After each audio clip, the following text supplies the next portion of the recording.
Amis sportifs, fans de foot inconditionnel, de foot sur le grill, bonsoir. Plus qu'un plaisir, c'est un honneur, un privilège pour nous de vous retrouver ce soir sur Canal 24 Télévision. Et c'est pour commenter, analyser, décrypter l'actualité sportive nationale et internationale. Alors ce soir, nous parlons bien sûr de la CAN féminine de football Maroc 2026. Les Lions du Cameroun, le Cameroun repêché suite, n'est-ce pas, à la modification du format de cette compétition qui passe désormais de 16.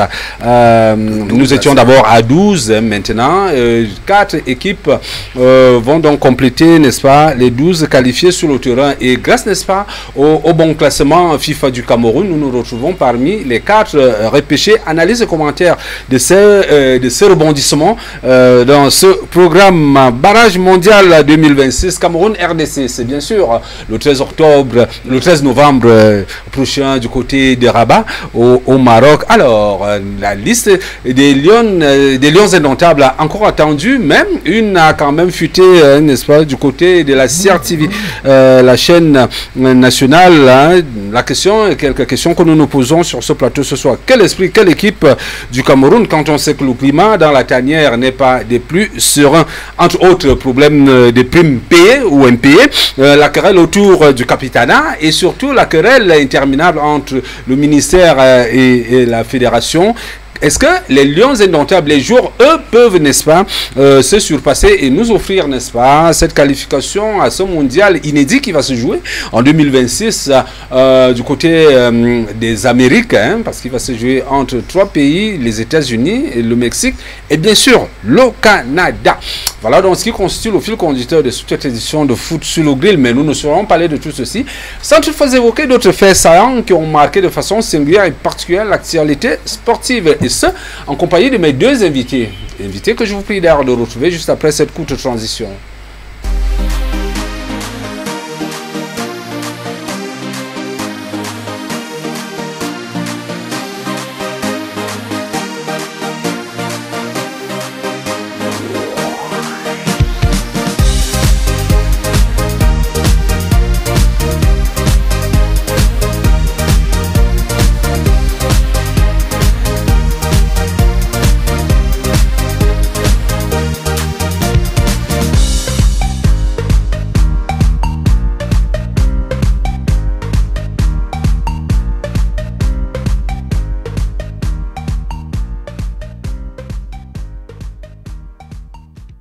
Alors, si vous le prenez à l'instant, vous faites bien de rester scotché Canal 24 Télévision. Nous sommes en direct sur Facebook aussi. Hein, là-bas, vous suffit tout simplement de taper Canal 24 TV.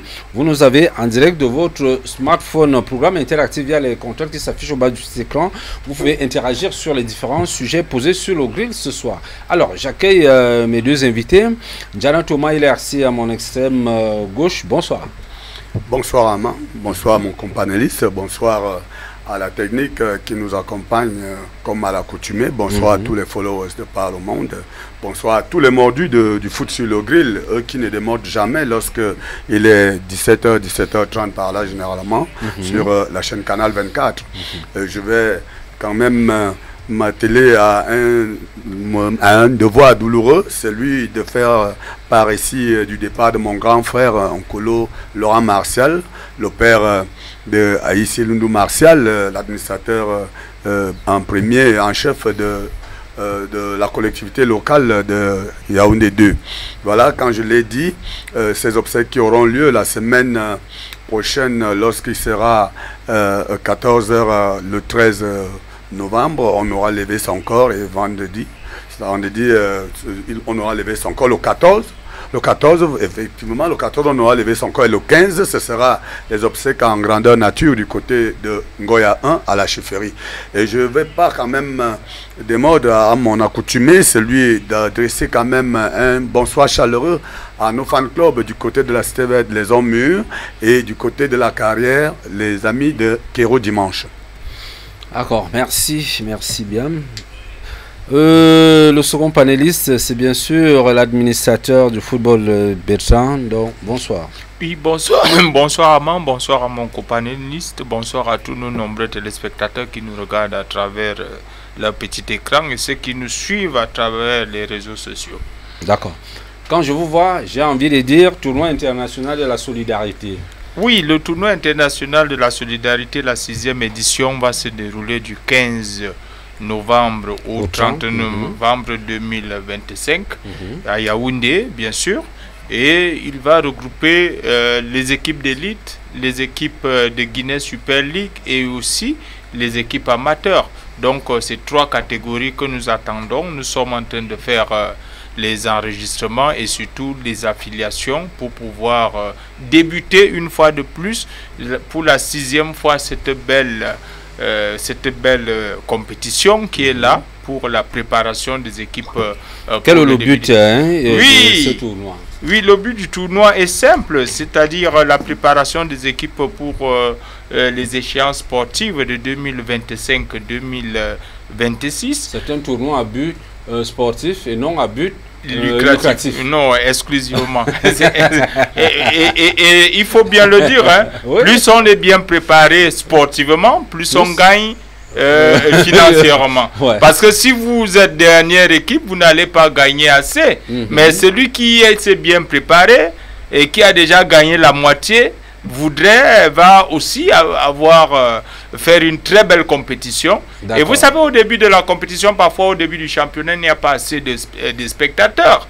Or, plus vous montez en volume, plus les gens s'intéressent et vous faites des entrées. Donc, c'est un tournoi qui est là pour augmenter la compétitivité et pour apporter un plus aux équipes de pouvoir bien, disons, essayer leurs effectifs et surtout définir même leur statut lors du championnat qui va débuter. D'accord. Alors, entre autres innovations, quelles sont celles qui vont marquer cette 6e édition? Oui, la 6e édition, c'est déjà dans la continuité de la 5e, à savoir, on mettra, disons, à la disposition de toutes les équipes les statistiques de leur club. Ça veut dire qu'ils pourront avoir ces statistiques-là nettes à la fin du tournoi pour pouvoir bien comprendre qu'est-ce qu'il faut augmenter ou bien qu'est-ce qu'il faut insister dans leurs effectifs. Nous allons par exemple leur proposer la possession de balle, le nombre de tirs cadrés, le nombre de pénaltys et toutes ces données-là qui sont des données qui permettent à sorte qu'on devienne performant. Et j'insiste sur ça, pourquoi? Parce que le football actuel se joue grâce à ces données. Parce que quand vous n'avez pas ces données, vous allez être complètement dans le tâtonnement sans comprendre effectivement là où vous allez. Donc, ils auront à leur disposition ces données. Nous avons depuis l'année passée introduit la séance de tir au but après chaque match.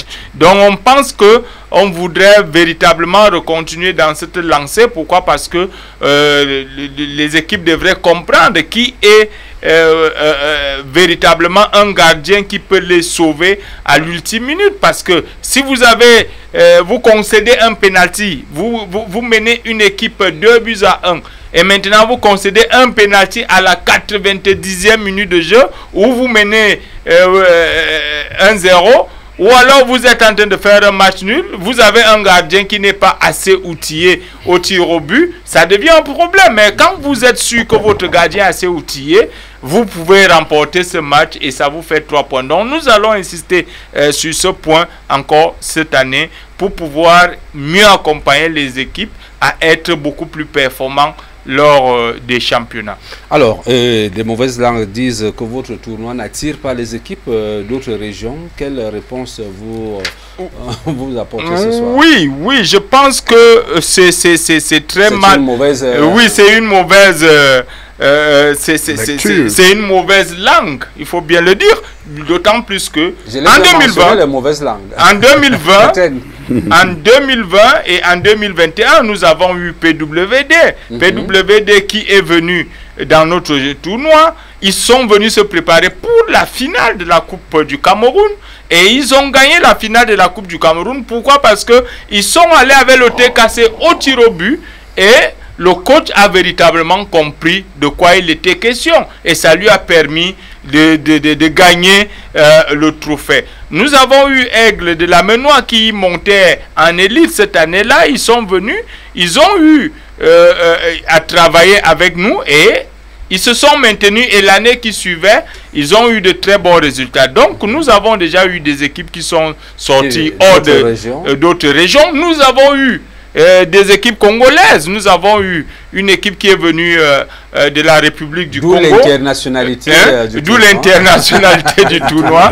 Il y avait Excellence Galactique féminine et hommes qui sont arrivés. Et les hommes qui jouaient avec les amateurs sont arrivés au barrage pour pouvoir monter en première division. Et ils ont eu 6 joueurs qui sont montés à l'équipe, qui ont été sélectionnés dans les U20 du Congo, et 2 ou 3 sont professionnels actuellement du côté du Maroc. Ça montre quand même que c'est grâce à nous qu'ils ont quand même essayé d'évaluer leurs équipes. Et Excellence Galactique était déjà barragiste, était même finaliste de la compétition au Congo en ce qui concerne les femmes. Ils ont failli aller disons, au préliminaire de la Champions League. Donc, vous voyez que sur le plan sportif, nous sommes véritablement au top parce que nous mettons nos équipes au top pour pouvoir aborder avec aisance, avec beaucoup plus de professionnalisme, avec beaucoup plus de finesse, de capacité, les compétitions. Le reste, ça ne nous regarde pas, mais nous sommes là pour regarder effectivement leur manière de se comporter lors du tournoi. D'accord. Alors, est-ce qu'on peut avoir une idée des clubs qui vont prendre part, n'est-ce pas, à cette 6e édition? Oui, les clubs qui vont prendre part à cette 6e édition, il y a déjà AS Fortuna qui est toujours là, qui sont presque les membres fondateurs. Il y a PGS qui est là, qui sont presque les membres fondateurs. Nous avons Fauve-Azur qui a 3 fois remporté cette compétition. Nous sommes là en train de... Vous nous avez dressé un tableau récapitulatif des précédentes oui, effectivement, nous avons...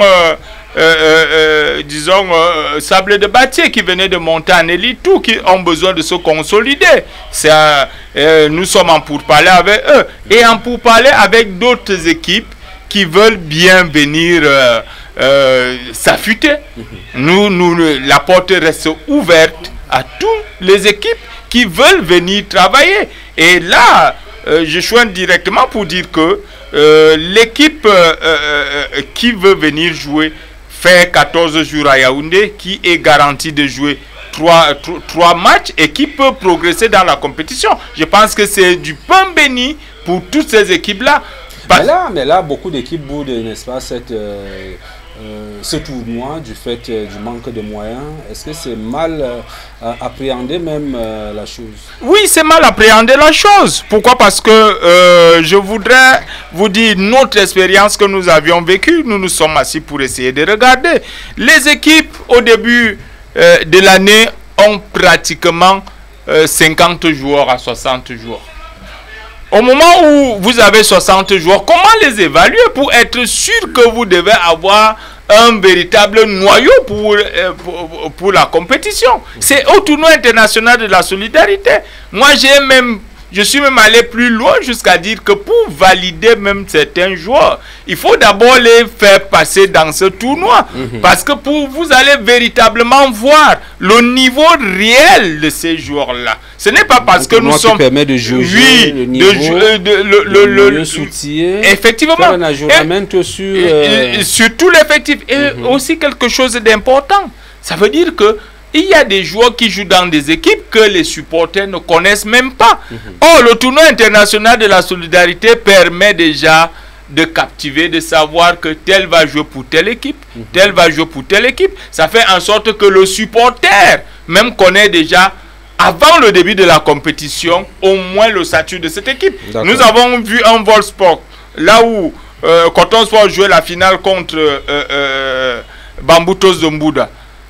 Là où les supporters demandent 2 ou 3 noms dans l'effectif de Coton Sport ou bien de Bambutos, ils ne savent même pas, mais ils se disent supporters. Or, le tournoi international de la solidarité permet déjà... C'est le lieu, c'est l'occasion, n'est-ce pas, de présenter même au public... de présenter même au public Et cela, pour le faire, c'est beaucoup de moyens qu'ils doivent déployer. Mais là, nous leur offrons gratuitement.